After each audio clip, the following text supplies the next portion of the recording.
Salut à toutes et à tous, soyez tous les bienvenus. Nous allons méditer sur le 3e dimanche de Carême.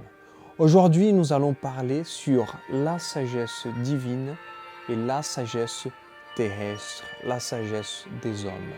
Restez avec nous, suppliez l'Esprit Saint. On y go!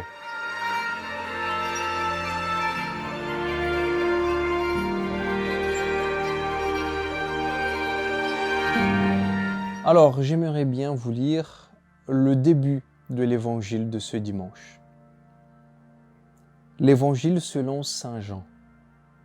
La Pâque des Juifs était proche et Jésus monta à Jérusalem. Il trouva dans le temple les vendeurs de bœufs, de brebis et de colombes et les changeurs assis. Se faisant un fouet de cordes, il les chassa tous du temple, et les brebis et les bœufs. Il répandit la monnaie des changeurs et renversa leurs tables.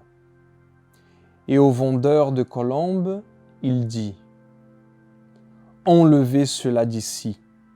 Ne faites pas de la maison de mon Père une maison de commerce. » Alors, c'est avec cet évangile que nous commençons notre méditation. Mais pour bien saisir et pour bien comprendre cet évangile, nous allons d'abord prendre la première lecture. La première lecture, nous voyons Dieu qui dicte les 10 commandements à Moïse. Et justement, en voyant ces 10 commandements, le Seigneur, il parle d'abord du premier. Le premier commandement, celui d'aimer Dieu de tout notre cœur. Oui, exactement. Et j'aimerais bien vous lire le début qui dit : Dieu prononça toutes ces paroles et dit : Je suis le Seigneur ton Dieu, qui t'a fait sortir du pays d'Égypte, de la maison de servitude. Tu n'auras pas d'autre Dieu devant moi. Tu ne te feras pas aucune image sculptée. Justement, Dieu, il parle de cette adoration aux idoles. Nous sommes invités à adorer seulement le Seigneur, seulement Dieu. Et dans l'Évangile, comme j'ai bien lu, nous voyons les vendeurs qui font de la maison de Dieu une maison de commerce. Et nous pouvons nous poser cette question : comment je me mets en relation avec Dieu ? Comment toi tu te mets en relation avec Dieu ? Est-ce que tu vis avec Dieu selon tes paramètres, de ta propre façon, ou est-ce que toi tu vis selon la sagesse divine ? Voilà la difficulté que nous avons aujourd'hui. Nous sommes, pendant Carême, nous sommes dans ce temps favorable à la conversion. Et le Seigneur, dans ce dimanche, nous invite justement à ne pas vivre selon notre propre sagesse, mais selon sa sagesse à lui. Oui, aujourd'hui c'est difficile parce que le monde nous invite à attraper plusieurs philosophies, plusieurs logiques, idéologies, entre guillemets, plusieurs vérités. Mais le plus difficile pour le monde, c'est justement d'accueillir la sagesse divine. Cette sagesse qui est folie pour le monde. Oui, saint Paul, dans sa lettre aux Corinthiens, parle de cette folie pour le monde. Et j'aimerais bien vous lire un petit extrait de cette deuxième lecture de ce dimanche, qui dit : Alors que les Juifs demandent des signes et que les Grecs sont en quête de sagesse, nous proclamons, nous, un Christ crucifié. Scandale pour les Juifs et pour folie pour les païens.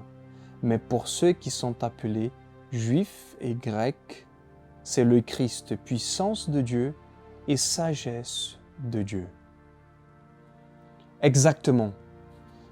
Tous les jours, nous sommes confrontés à la sagesse humaine et à la sagesse de Dieu. Et nous pouvons vivre une vie selon mes paramètres à moi, mes pensées, mes désirs, mes volontés. Peut-être mon Dieu avec un D minuscule, c'est moi-même, mes désirs, mes passions.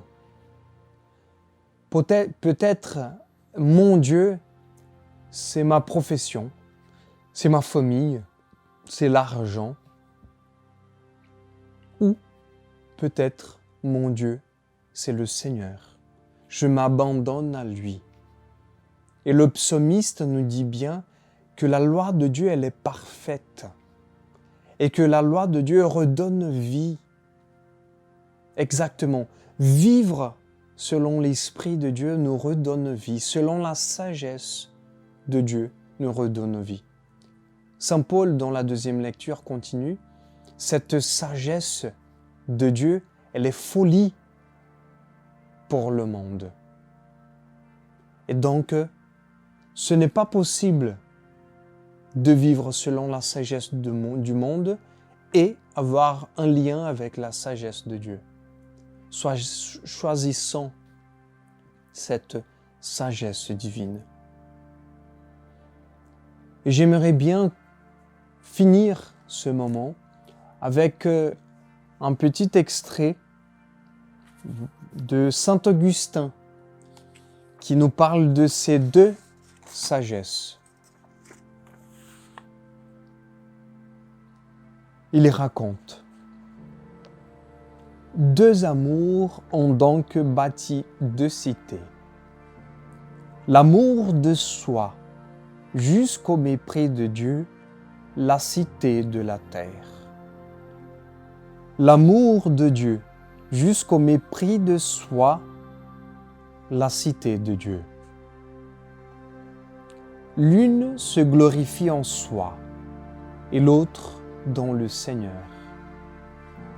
L'une demande sa gloire aux hommes, l'autre met sa gloire la plus chère en Dieu, témoin de sa conscience.